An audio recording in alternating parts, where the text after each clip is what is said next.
Ang series ay nagsisimula sa ilalim ng madilim na ulap at isang kakaibang anyong pulang buwan. Ang isang babae ay tumalon patungo sa mataas na bato at sumigaw habang tumitingin sa buwan. Sa kabilang dako, ang Seven Shadow ay gumawa ng regular nila na pagpupulong at sila'y nakipagkita sa kanilang Lord Shadow.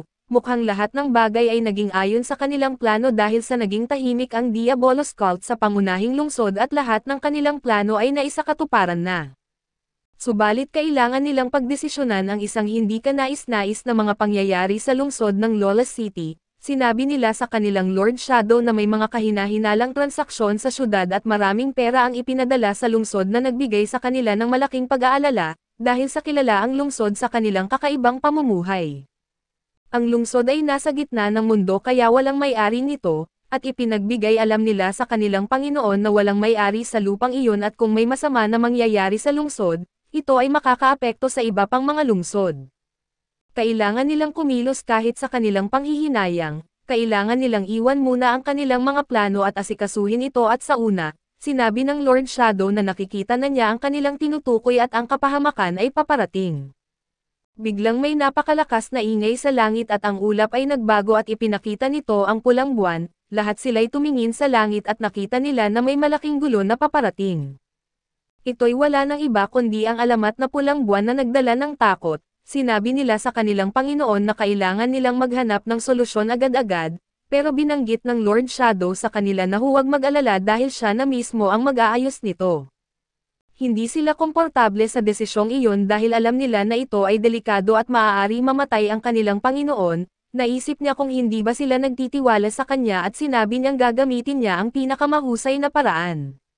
Bagaman inamin nila na ito ay isang epektibong paraan, at habang sila ay tumitingin sa magandang hubad na babae sa kanilang harapan, tinanong sila ng Panginoon kung hindi ba maganda ang buwan. Lahat sila'y napaluhod sa kanyang harapan at inamin na tunay ngang maganda ang buwan, at maaari lamang nilang tamasahin ang kagandahan nito dahil nariyan ang Lord Shadow at ipinangako nila ang kanilang katapatan sa kanya at umalis patungo sa lungsod ng Lawless City. Dalawang estranghero ang tumingin sa lungsod mula sa malayo, nagtataka sila kung bakit hindi lumalapit ang ibang tao sa gate at binanggit nilang duwag ang mga ito at malamang, hindi nila kaya na harapin ang mga vampira. Ang lungsod ng Lawless City ay tahanan ng mga vampira ng Fujita at natatakot ang lahat sa lungsod dahil doon naninirahan ang reyna ng mga vampira. Naniniwala ang mga lalaki na makakapasok sila sa lungsod pero bago pa sila makarating sa gate, lumapit na sa kanila ang isang vampira at tinanong sila kung sino sila at bakit nila gusto na pumasok sa lungsod. Sinubukan nila na ipagmalaki ang kanilang lakas, ngunit tinanggal ng vampira ang kanyang damit at ipinakita ang kanyang putol na braso, inilabas niya ang kanyang espada at inatake sila. Sa ilang saglit lamang, ang kanilang dugo ay tumalsik sa buong langit at muling nagpakita ang pulang buwan at sa kabilang banda, dalawang magkapatid na sina Minaro at Claire ay bumisita sa lungsod ng Lawless City.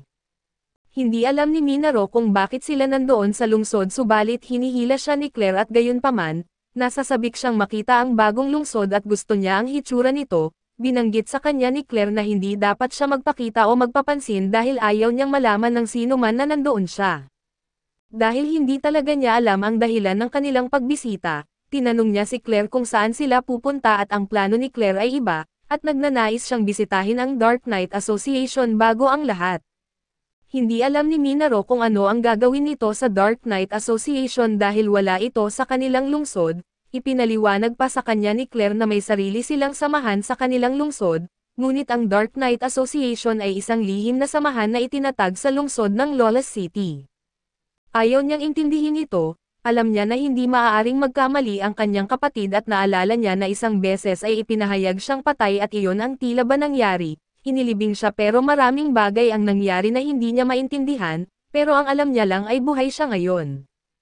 Mga ilang araw na ang lumipas, nanalo si Claire sa isang busyang tournament at idineklara siyang panalo at nais niyang ipagdiwang ito para sa kanyang kapatid, inupahan niya ang bar sa Miss Hashu Chambers of Commerce upang ipagdiwang ang tagumpay ng kanyang kapatid. Hindi pa natatapos ang pagdiriwang nang sabihin ni Claire na pupunta siya sa lungsod ng Lawless City upang patayin ang mga vampira. Pinilit niya si Minaro na sumama at natagpuan niya ang sarili sa loob ng tren. Binanggit ni Claire na ang dahilan kung bakit siya isinama ay para sa kanyang kinabukasan at kung matututo siya mula sa kanyang kapatid at mag-ensayo ng mabuti, maaari siyang bigyan ng midterm night, matapos ang kanyang pagtatapos. Ito'y isang magandang bagay para sa kanya dahil hindi niya alam kung ano ang gagawin pagkatapos niya magtapos. Mukhang nabasa ni Claire ang kanyang isipan nang tanungin siya tungkol sa kanyang mga pangarap sa hinaharap, sinubukan niyang itanggi na wala siyang mga plano, binanggit niyang nais niyang itago ito bilang sikreto pero pinilit siya ni Claire na wala talaga siyang mga pangarap. Dumaan sila sa isang pet shop at sinubukan na bulahin ng tindero si Claire upang bumili mula sa kanya, tinawag siyang magandang dalaga at inalok sa kanya lahat ng kanyang alagang mga tao, ngunit tumanggi si Claire. Hila-hila niya si Minaro at pinakiusapan siya ni Minaro na huwag siyang hawakan, binanggit ni Claire na mawawala siya kung iiwanan niya siya, at tama nga, nawala si Minaro nang umalis siya sandali para huminga.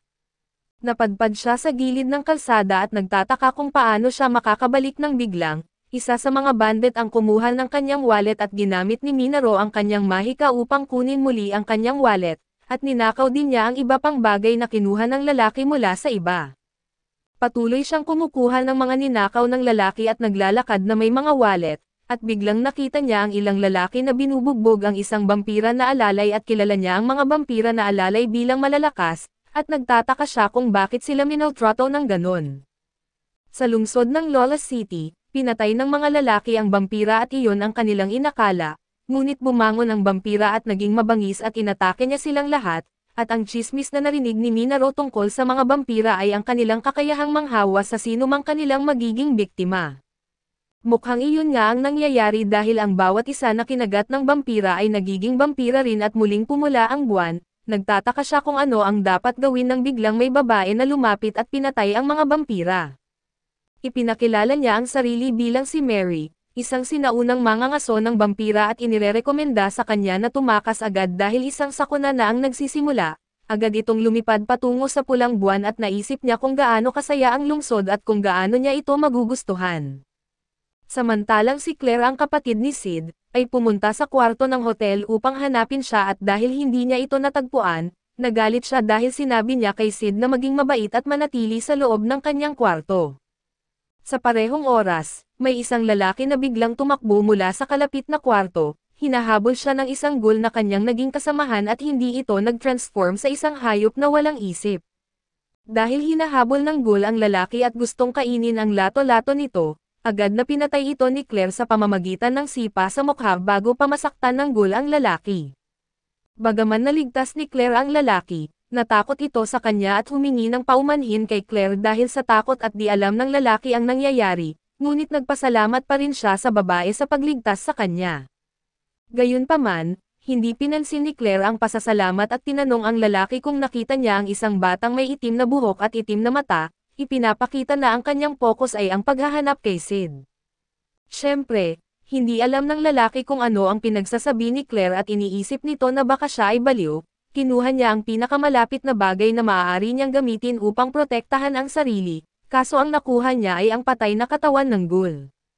Ngunit nang umalis si Claire sa lugar na iyon, napansin at nagulat ang lalaki dahil sa hawak niya ng mahigpit ang patay na ghoul sa buong panahon at sa ibang bahagi ng lungsod, nakita natin ang dalawang estudyante mula sa Sid Academy na nasa Red Light District at naghahanap ng gulo at syempre, mga babae.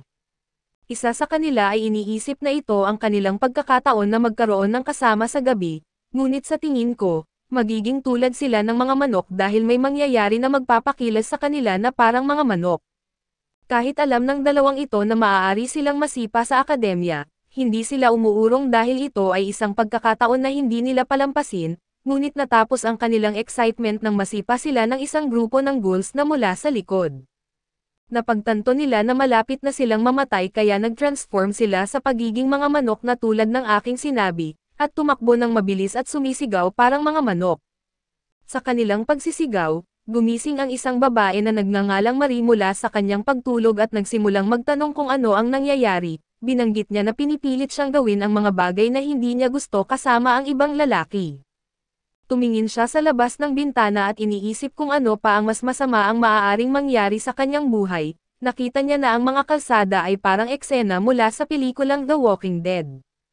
Habang tumataas ang takot niya, pumasok ang isang ghoul sa kanyang kwarto at nagsimulang umatake sa kanya subalit sa sitwasyong ito ng buhay o kamatayan, ang tunay na utak sa likod ng lahat ng nangyayari ay ang Eminence of the Shadow mismo na si Sid, at doon ay biglang lumipad si Sid papunta roon at niligtas si Marie mula sa ghoul.